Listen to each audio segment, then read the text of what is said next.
Okay, this will be a part 2 of my video. The second way that I also use to find good books is using a website that's called bookscouter.com. Maybe you've heard it before, and it's also a free way to find books. Now, just in case you don't know Bookscouter, it's a website where you go in to find books that you could find for cheaper and resell to companies. And I've actually used it in 2014, 2013, and I made a lot of money on it.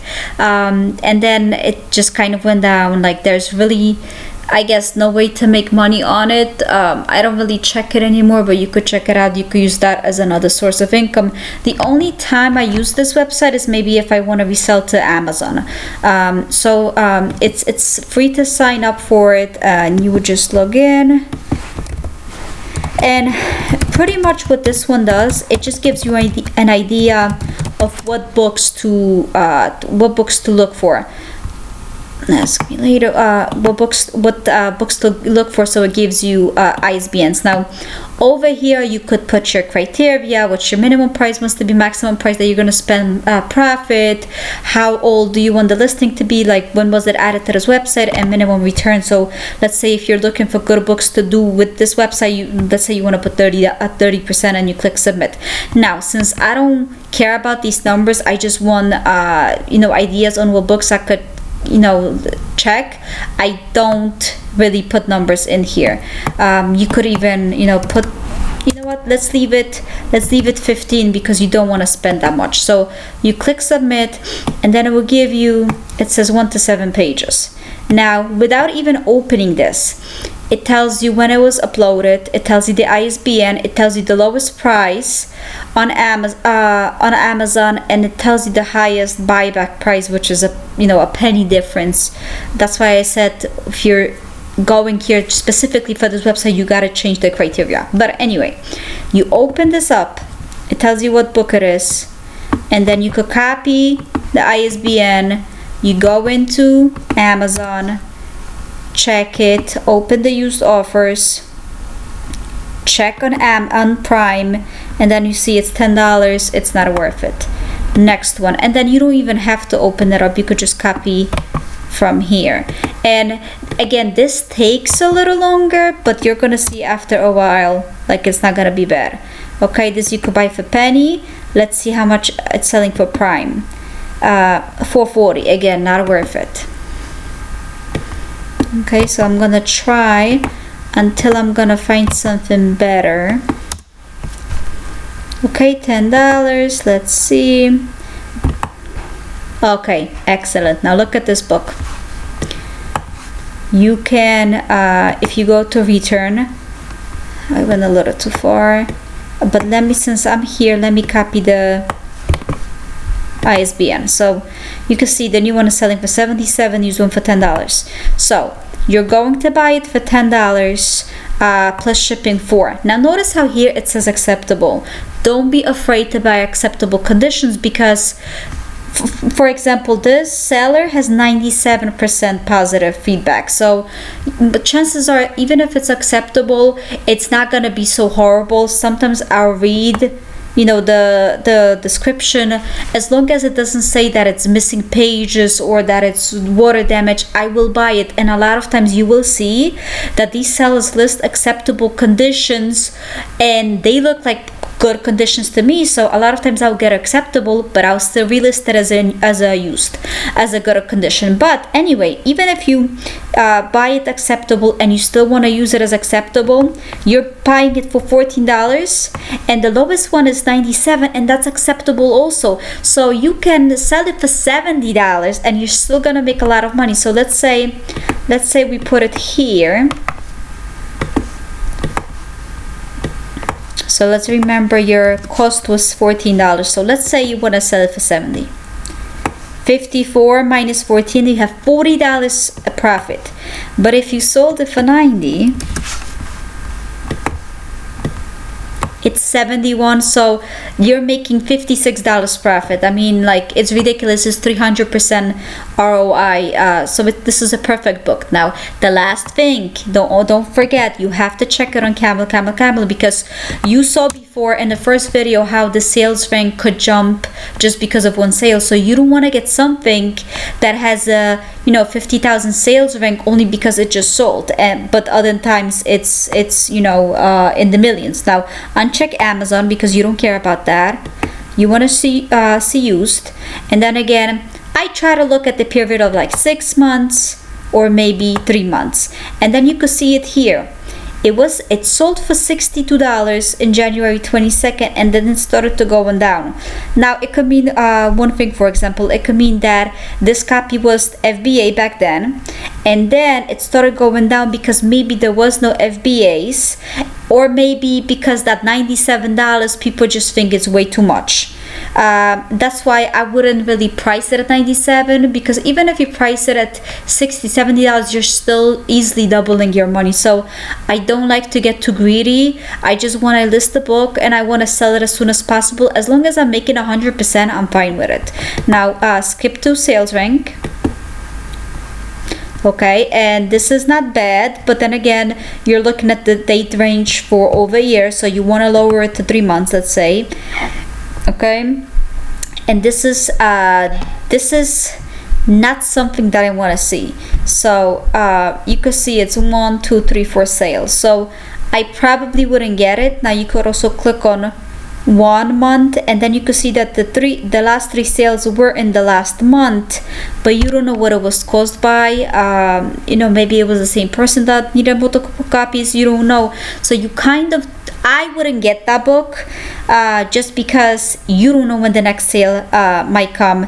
I mean, for someone who buys a lot of books, hey, you got time to wait 6 months, why not? In 6 months, 1, 2, 3, 4, 5, 6, 7, 8 copies sold. So you have like 1 copy, 1.5 per month that sells. So I guess I think if it was up to $10 with the shipping, I would buy it, but I'm very kind of cheap when it comes to paying for the book, just because I know there's enough books to find that you could pay $10 for, and you could still make good money. Now the reason why I don't like to spend a lot of money is because in the past I used to buy books that were $20-$30, and then a couple of months later the price went down so much that I not only I lost money. Like there was no way of me even getting back what I paid for the book. Like I really lost money. So I said, you know what? If I spend $10 on a book and it doesn't sell or it's bad, then at least I only wasted $10. It's not a big deal. Okay, here's another book that we could check. It's $2.57 Prime. So let's click on that. Let's click on Prime. $19. Again, this is not good enough. Okay, another one. And you don't have to be sitting on the computer for hours to be doing this. Like, let's say you could dedicate half an hour each day to list it. Again, 5:30. So don't feel like it's gonna take you the entire day. And plus, it's not, unless you have thousands of dollars to spend, you run out of money faster than you have books, than you find books. So 73 cents, $9. Again, not good.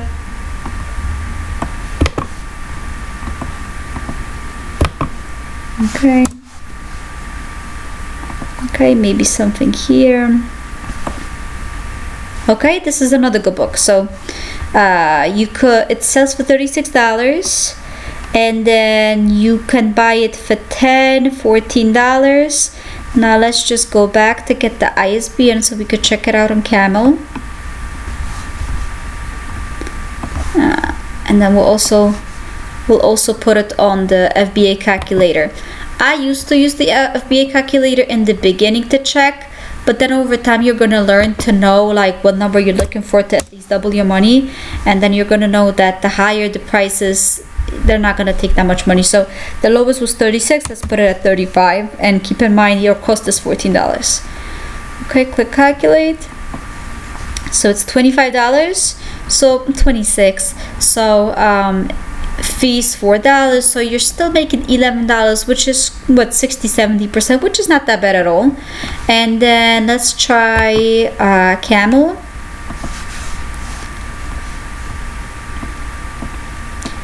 Okay, Let it load.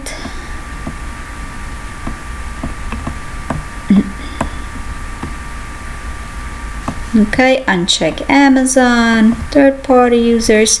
So you could see this book was anywhere from 72 cents to 140. Now go back to 3 months. So you could see that this book has been selling for $30. So it was probably prime. Every now and then it was for $10, which was probably the merchant fulfilled. And let's click on sales rank, and let's lower it to 6 months, and let's lower it to 3 months. Now you could see there was a sale, then it was going down all the way to 1100s, and then it went back again. You have a couple of sales, not too many sales again. Let's check the last month. See, it not even a single copy sold in the last month. That's why it's going down. Now I'm not 100% sure if these little spikes mean sales. I doubt it, because normally the sales rank jumps higher, so it will be something like this. So I don't consider these sales. Now also, if you have a book that let's say if you look at this and this was a month or 3 month period as opposed to 6, and it had this many sales, I always want to make sure that it never crossed, let's say, 1.5 million sales rank. As long as it stays within that area, then I'm fine with it. You may want to stay up to 1 million, but I sell books up to 2 millions all the time, so I know they're gonna sell. It might take a little longer, and then you gotta keep in mind that when the school starts, that's when they're gonna be selling. And then you can notice also here that all these sales are in January, December, January. This is when a semester starts. Then February, March, that's when the semesters are in session, so obviously there were no sales. So a lot of times you're gonna see where there's a lot of spikes around September, around January, and that's because it's pretty much the start of semester. Okay, so this is the end of video 2. So I pretty much go through the list, and if you check it every day, most of the time it will show you different criteria. Obviously if you put different options here, it will show you different books. But I don't know how much one page has, but let's say if it has 20 books, that's 140 books that it gives you, and you will find at least 20-30 good ones that you could buy.